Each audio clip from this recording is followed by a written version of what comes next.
Hey there, I'm Dr. Ariele Foster. Today I'm talking about something that I see many people do in Shavasana. For those of you who feel uncomfortable laying flat on your back, I notice that one of the strategies you might be tempted to use is to slide a blanket under your back for your yoga Shavasana. And I want to show you why I think there are better alternatives than supporting the curve of your back with a blanket. So this is what I see very often, fairly often students do, and it tends to be people who, a little bit like me, tend to have a big curve in their low back, or that is tended to be where their back goes. They'll often put a blanket folded or unfolded under their low back in Shavasana so that they're more comfortable laying flat on their back. Now, what this does is it presses your ribs in front of your pelvis. You can see my pelvis is on the ground and my ribs are pressed the entire distance of the blanket in front. So rather than filling in the space, almost any blanket is going to actually press you forward into a hyperlordotic, bigger than the curve you might already naturally have in your low back. So rather than supporting, it's probably pressing you forward. In an ideal world, we would all feel relatively comfortable, at least for the duration of 5 to 10 minutes or 15-minute Shavasana, lying flat on our backs. If you do not feel comfortable laying flat on your back, there are so many good alternatives. And the most common one that I recommend and that I usually encourage my students to do is to have a blanket and slide that blanket underneath your thighs. Now you'll notice I said underneath the thighs, more like the upper thighs rather than the knees. And I'll explain that in just a moment.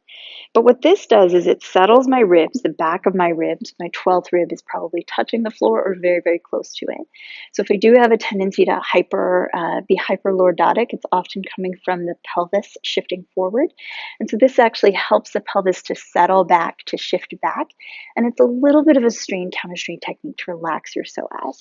So this is the number one recommendation because most studios will have yoga blankets or some kind of Mexican blanket here.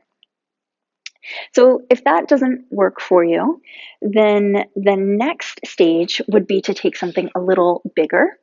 And let me get up here. So the next stage would be to add the bolster under your legs. And I promised I'd talk about why under the thighs and not under the knees.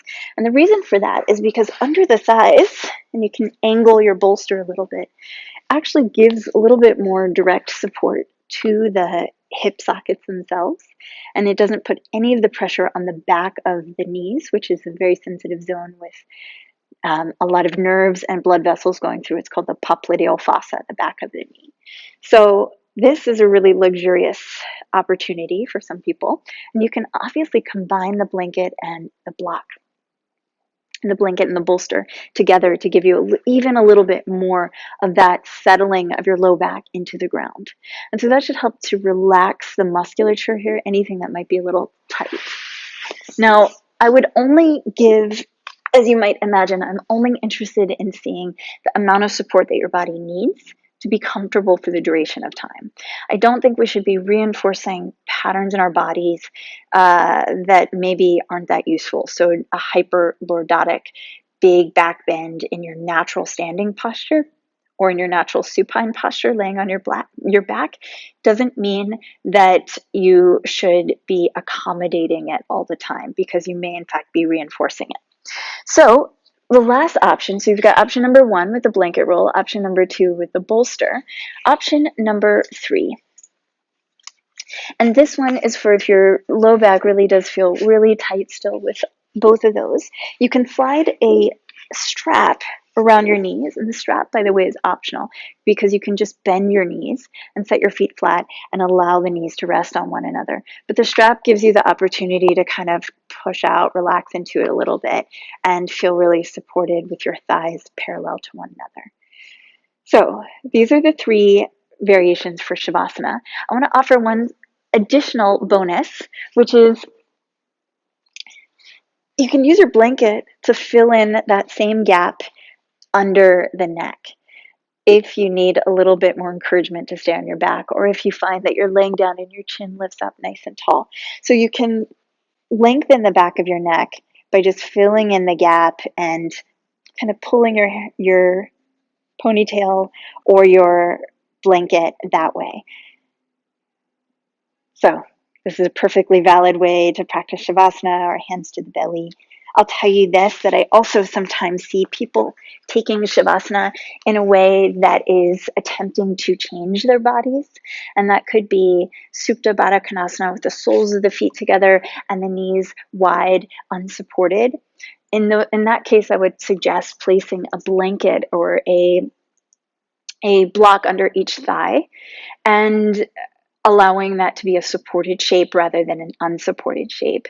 Same thing, I sometimes see people laying back over a blanket roll or over a bolster and aiming to use the Shavasana to get a big stretch across the upper body. But I would just encourage those of you who are looking for alternatives to Shavasana to simply allow and not try to change anything during Shavasana. So I know I'm trying to say two things at the same time. One, if you're hyperlordotic, to not necessarily push that forward anymore. And two, to support your body where it is today. So for the hyperlordosis, just bend the knees, allow the pelvis to tilt backwards, that posterior pelvic tilt. If you're tight across the shoulders, just see what gravity can do. See if you can get comfortable using a blanket to support the neck and the head and under the legs. And it will surprisingly, or maybe not surprisingly, have effects up the chain into your shoulders, into your jaw, even into your belly. So allow the ground to support you, let the ground come up to meet you, but try not to use Shavasana to change your hips, to change your chest, to change anything. It's a time for settling, for relaxation. And hopefully these techniques help you to feel more comfortable. Thanks for watching.